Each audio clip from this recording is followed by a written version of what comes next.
Now we're in the process of resurrecting an aquarium, and so what we've started doing is going through bits and pieces and adding things to make sure that we're good to go. Now in regards to water quality, the three main things that we're going to have to be conscious of is making sure that any new water has got water ager in it, because the water ager is going to take any chlorine and so forth out of the water.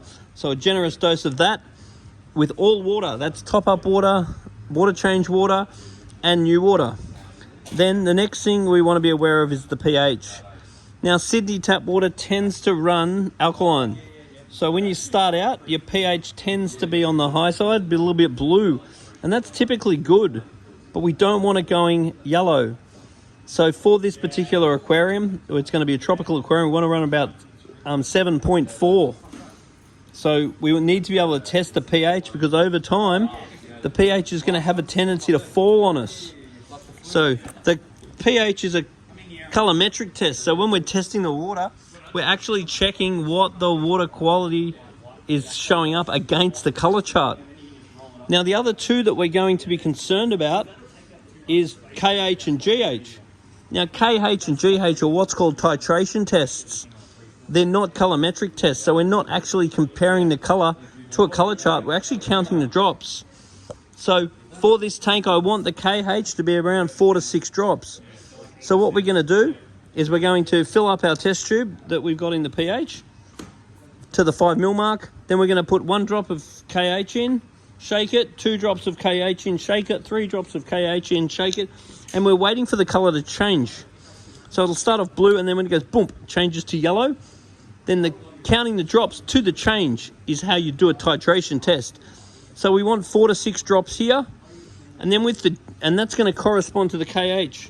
So if our KH is too low, which in Sydney it typically is, we're going to add a little bit of this, a couple of teaspoons. Then we wait a day. If need be, add a little bit more, then wait a day, and just slowly raise it until we get 4 to 6 drops for it to change color. Now the GH, we want to run higher. I'd want to run that more like, say, 8 or even 12. So that one is going to correspond to GH, or your conditioning salts is going to raise your GH. Here, GH. So this is a titration test 2. So we're going to count the drops until it changes color. So we're going to add this. For this particular tank, we probably have to add most of it. Then we wait several hours. Then we do a test. If it's not enough, we can add a bit more. Wait a few hours, test it again.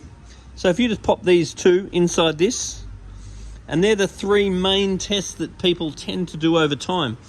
Now the other tests that you can do, which he's got old test kits for, but I don't really trust the old test kits, so that's not going to be ideal. Ammonia and nitrite. So ammonia is 1st degree fish waste. Ammonia breaks into nitrite, which I can't find in here, and nitrite breaks down into nitrate. Most people just bring us a water sample and let us do that every now and then, because this is something that does need managing, but it's not really a week-to-week thing. This is much more your week-to-week thing, so this tends to be what people actually do. Now the other thing he's got a bit of cheap carbon here, which if you ever get a bit of discolor in the water, cheap carbon's a good thing. I've got some filter pads here which will go into the filters if need be. Then over here we've got a heater, and then the heater is going to keep the temperature at 25 degrees. The heater sets the temperature, but the actual thermometer is the thing that gives us the temperature.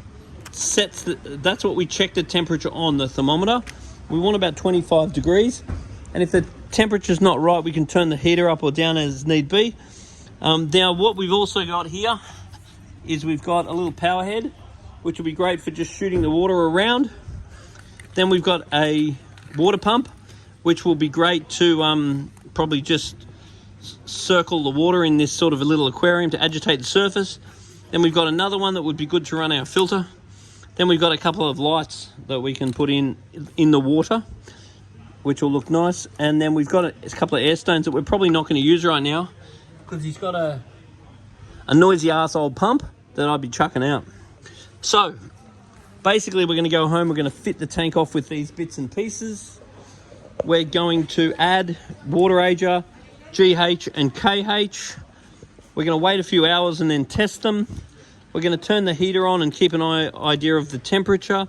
Once the temperature's to 25 degrees, the water age has been added, the KH and GH has been added, we're happy with the level. What I'd recommend he does is just grab me on FaceTime, do a little FaceTime of the setup, and I can check that I'm happy with how the setup's done. Then we come down and grab some fish.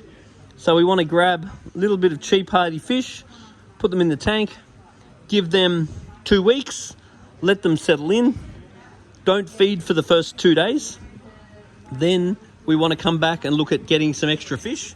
Now the food that we're going to want to put into the tank, I always like to feed a little bit of Danichi because that's the best thing for the colour. But initially what I want to start out with is your probiotic. Now the reason why I specifically want the probiotic is that the good bacteria in the probiotic is not only going to help the fish's digestion, but it means that when the fish poo, the bacteria in the poo eats the poo, which is a wonderful way of keeping the aquarium nice and clean. So anyway, what we've done is just unravel some bits and pieces, make a little customized video. So subscribe to this channel and give us a like.